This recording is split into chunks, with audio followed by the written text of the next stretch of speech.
여러분 안녕하십니까? 헬로티비 뉴스입니다. 부천시의회 행정사무감사 소식 이어갑니다. 이번에도 도심 한가운데 버려진 땅이 문제인데요. 부천 상동의 길병원 부지를 중심으로 여러 개발 계획이 나왔다 무산되길 수차례.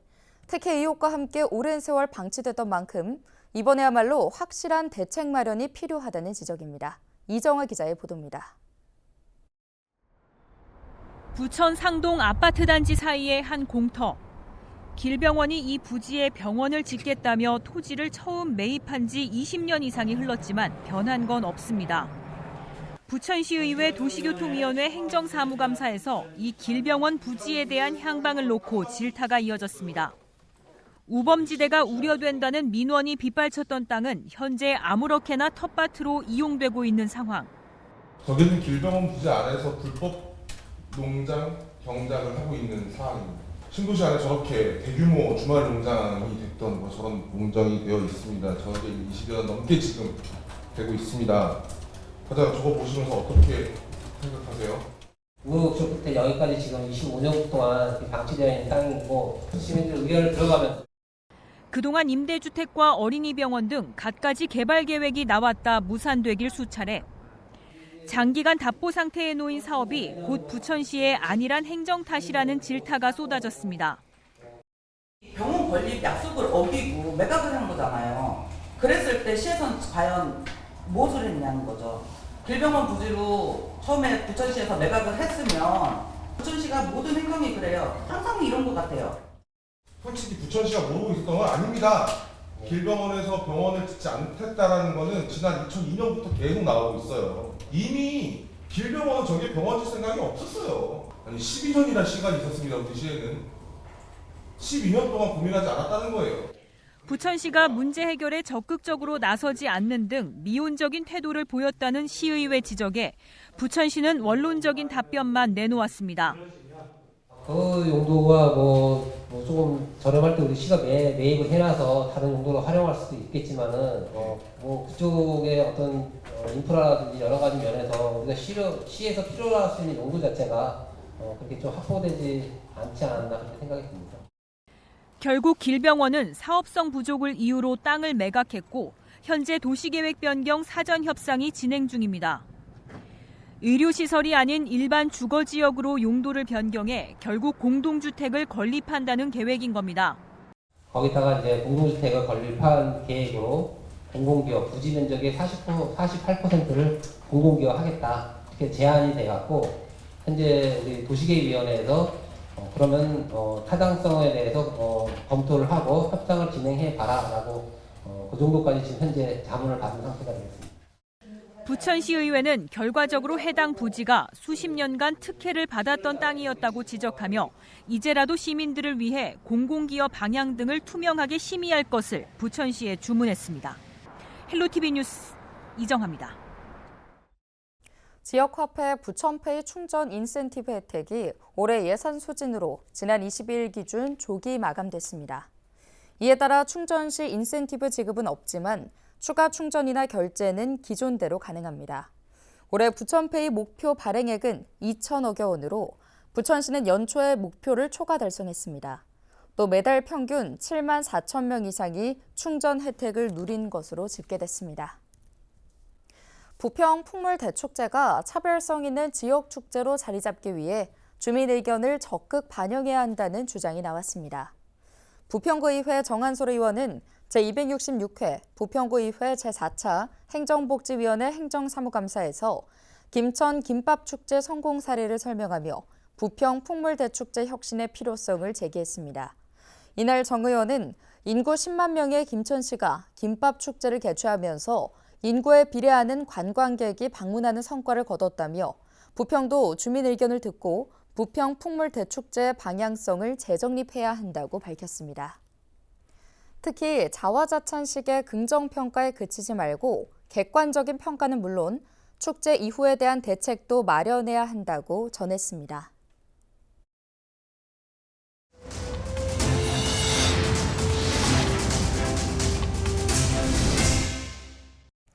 특정 도시에 기부하면 답례품을 돌려받는 고향사랑 기부제.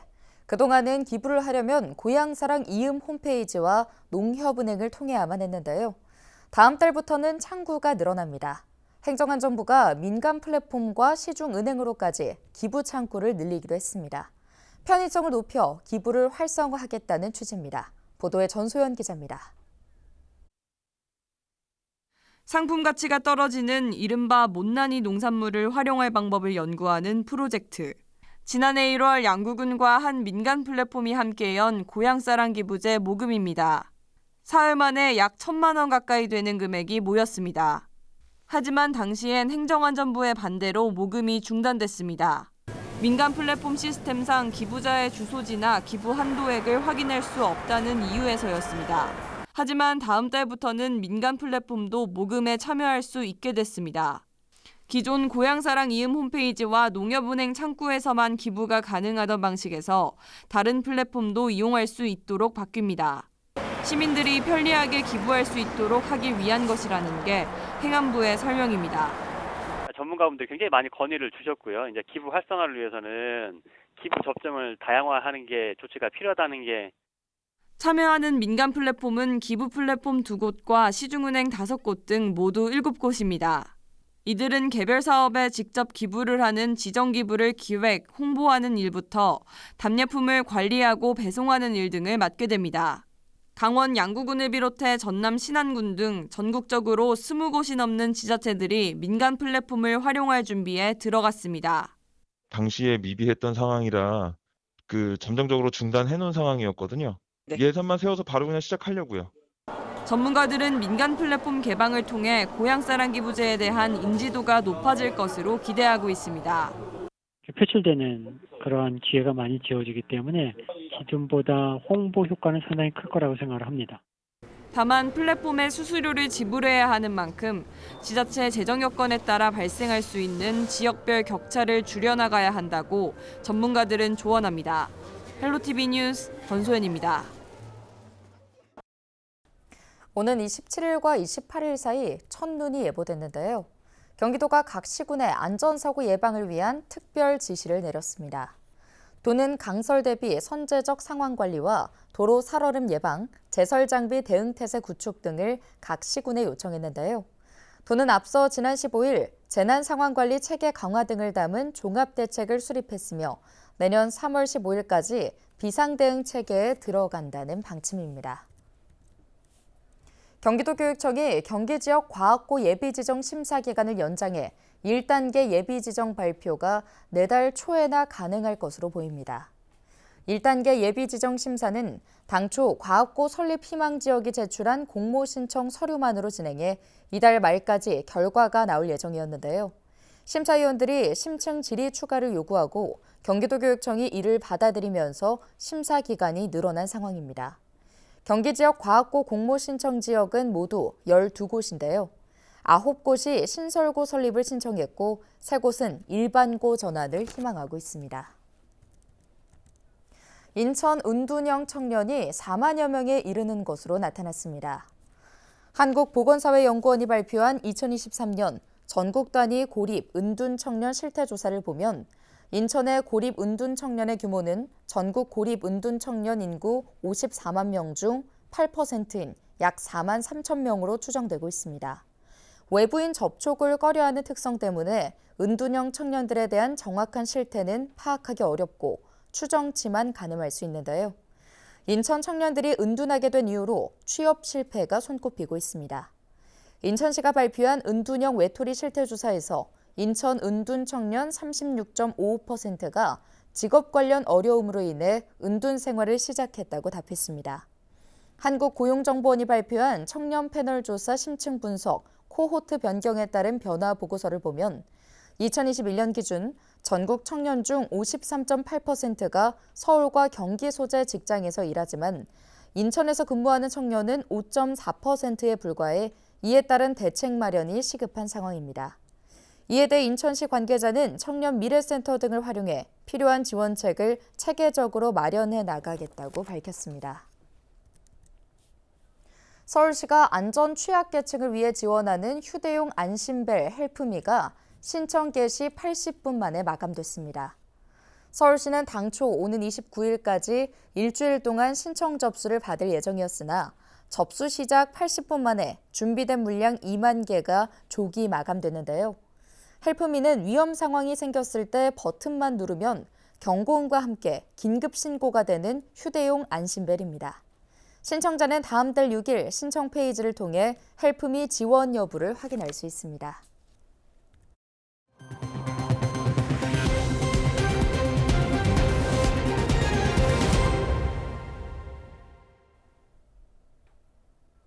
인천시가 혁신 육아복합센터에 조성하기로 했던 공공산후조리원 설치를 전면 백지화했습니다.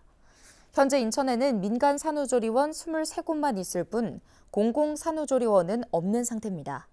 특히 민간 산후조리원의 경우 이용요금이 비싸 부담이 커 공공산후조리원 필요성에 대한 목소리가 지역 내에서 나오고 있습니다. 이에 시는 오는 2026년 개관을 목표로 부평구 부평동에 공공산후조리원과 아이사랑 누리센터 등을 갖춘 혁신 육아복합센터 설립을 추진했습니다. 하지만 시는 최근 조례 개정 등을 통해 이 같은 공공산후조리원 설립을 취소하고 대신 산후조리비 지원으로 정책을 바꿨습니다. 산후조리원에서 일할 의료 인력 채용에 어려움이 있는 데다 해마다 15억 원을 들여 산모 300명만 산후조리원을 이용하는 것이 비효율적이라고 판단한 것입니다. 대신 공공산후조리원을 설립하려 했던 공간에 맘센터를 설치해 영유아 발달 검사 등에 나서겠다는 계획입니다. 경기도가 오늘 12월부터 내년 3월까지 미세먼지 계절관리제를 시행합니다. 도는 계절관리제 기간 동안 도민 건강보호 등 5대 분야 20개 이행과제를 집중 추진할 방침인데요. 합동점검단을 꾸려 농촌지역 불법 소각을 차단하고 도로 청소차를 활용해 주요 도로의 비산먼지 관리를 강화할 계획입니다. 또 드론 등 첨단 감시 장비를 활용해 오염물질 배출 사업장도 단속할 예정인데요. 도는 계절관리제 기간 초미세먼지 평균 농도 24 마이크로그램 퍼 세제곱미터를 목표로 하고 있습니다. 경기도 외국인 계절 근로자가 지난해 대비 145% 증가했습니다. 올해 9월 말 기준 경기도에 고용된 외국인 계절 근로자는 2,587명인데요. 지난해 같은 기간과 비교해 1,533명 늘었습니다. 내년에는 4,411명의 외국인 계절 근로자가 경기도에서 활동할 것으로 예상되는데요. 한편 도는 오는 12월 4일까지 늘어나는 외국인 계절 근로자의 안정적 정착과 인권 증진을 위해 고용주를 대상으로 교육을 진행합니다. 김동연 경기도지사가 지난 25일 이사벨 디아스 아유소 스페인 마드리드주 주지사와 만나 두 지역 간 협력 방안에 대해 논의했습니다. 두 지사는 AI와 스타트업, 관광 등의 분야에서 협의 채널을 구성하는 데 합의했는데요. 김 도지사는 앞으로 투자와 기업 진출에 좋은 협력 관계를 만들었으면 좋겠다며 마드리드주와 경기도 간 한층 강화된 협력 관계를 기대한다고 말했습니다. 디아스 아유소 주지사 역시 이번 방문을 통해 경기도를 비롯해 한국과 경제적, 문화적 관계를 강화하고자 한가도 답했습니다. 한편 내년 한국과 스페인은 수교 75주년을 맞는데요. 도는 이를 계기로 스페인과 활발히 협력해 나간다는 방침입니다. 유정복 인천시장은 양완밍 중국 인민대회 우호협력회장과 만나 지방정부 간 교류 활성화와 실질적 우호 협력 방안 등을 논의했습니다. 중국 인민대회 우호협회는 지난 1954년에 설립된 민간 외교단체인데요. 중국을 대표해 전 세계 130개국 550개 지방정부, 민간단체와 우호협력 관계를 구축하고 있습니다. 이날 양완밍 회장은 인천시는 한중 양국 지방정부 교류 중심지로 가장 중요한 역할을 담당하고 있다며 지속적인 우호협력을 통해 양국, 민간 및 지방정부 간 교류가 더욱 활성화되길 바란다고 말했습니다. 오늘 준비한 소식은 여기까지입니다. 함께해 주신 여러분 고맙습니다.